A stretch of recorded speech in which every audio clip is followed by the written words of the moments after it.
I look like Austin. Just a little bit. So today was the first day, I guess, in some pads. What was that like?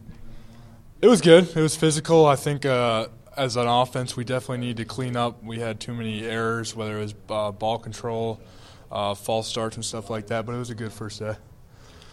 What about your scrimmage? Have they talked about, I mean, you under the same deal you were in the spring, or have they talked about what your scrimmage schedule is? I believe I'm full go. I think it's time to start playing football.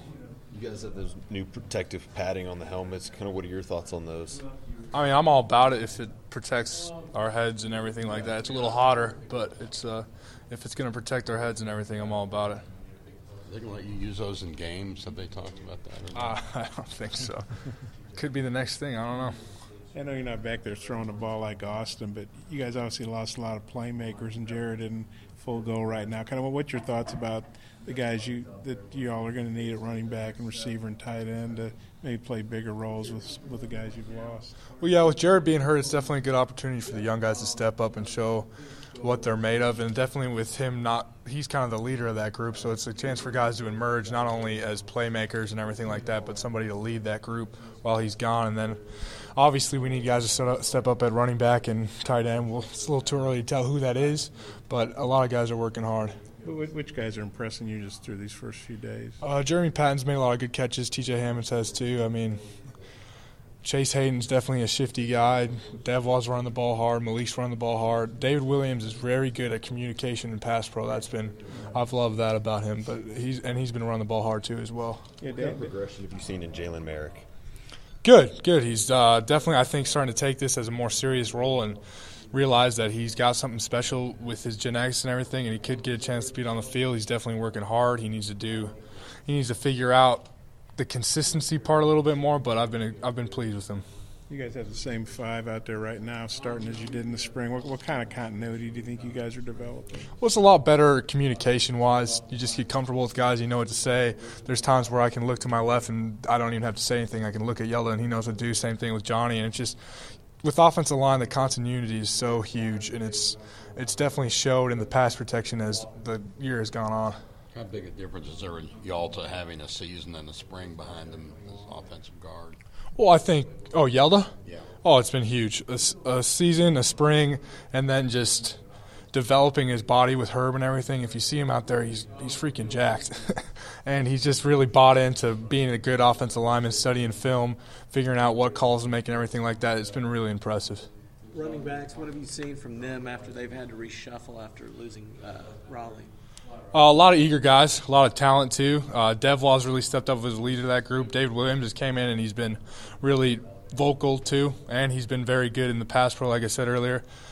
Chase Hayden is definitely a shifty guy along with Malik. They've all been really exciting to watch. What are you guys thinking of this new practice schedule? Kind of a different thing, no 2 days, but more practices.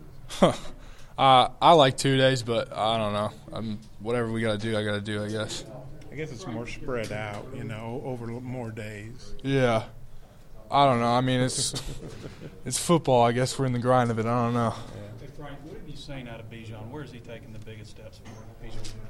He's just doing so much more I don't know. He's just bought in so much, whether it's he does so much with her flexibility-wise. He's just bought into his diet and everything like that, and it's been impressive and shown on the field, that's for sure. Have you gone up against anybody else, or is it just Bijan? Do you ever get against Austin Caps? I go against Bijan, Caps, Dylan Hayes a little bit today. It's all three of them. Dylan used to be one of you guys. Yeah, we give him a lot of crap for that. He's like a little wrecking ball. I think that's why they moved him to defense. He's like a little mad squirrel and everything like that. But he's been good. He's been really impressive. You can definitely tell he's got the motor for it. You like the depth you guys have at line because, going with 3 full squads, the scholarship guys. Yeah, the depth is huge. I think that's a really big thing in the SEC that people don't realize how big depth is. But I think one thing that after today, our 2s and 3s definitely need to step it up. They need to realize that we need to be jogging to the line of scrimmage. We need to be communicating better. We can't have as much mental errors. But the depth is huge because you'll be able to get more than 5 guys that can play. Santos kind of talked about how the defense feels more aggressive this year, and Coach Rhodes is making sure they're more aggressive. I know it's only been 3 practices, but from an offensive line, have you guys seen that? They definitely got some attitude to them, whether it's Sosa, Poli, Santos. They all kind of like to talk a little bit, which I love. They've got a lot of attitude, which I think will progress to them feeling a little more fiery on the field, which is a good thing. Hey, when you're facing a three-man defensive front, what are the key parts that an offense needs to do structurally, X and O's, to work against a three-man? We need to get to the second level. I think that's the key because they've got 4 guys now that can run around as linebackers and are off the ball and get space, which they like more than not. So we need to get to the second level and be able to get our double teams to the second level, probably the most important part.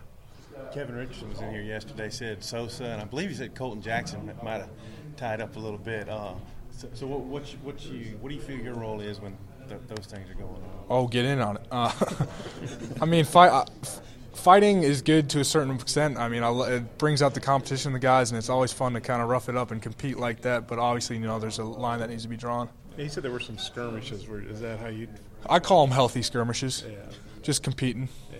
Was there some more skirmishes today? Not as much, no. But it was a mad skirmish the whole day. I'd call it. Did you call Hayes a mad squirrel? We just make. Yeah, I did. You can quote me on that, I guess. Look at just the amount of guys that are coming back on that offensive line. You mentioned that it helps in that area, but some of the younger guys like Kirby and Shane, is that pushing them, and are they pushing you guys? What needs to happen with them is they need to realize they need to compete every rep. I think sometimes as you come in as a freshman, you think that, I can hang out, I can relax, I still got years to develop and everything. But the good thing with those 3 or those 4 or 5 is they're all got good heads on their shoulder and they're all ready to compete and they all want to be great. So that's good. But you just got to keep them focused on the prize, that they should be always competing for that spot because you never know what can happen. Feel good about the first week so far? So far, so good. Yeah, I'm excited. Year two for Coach Anderson. Have you seen any changes in him from year one?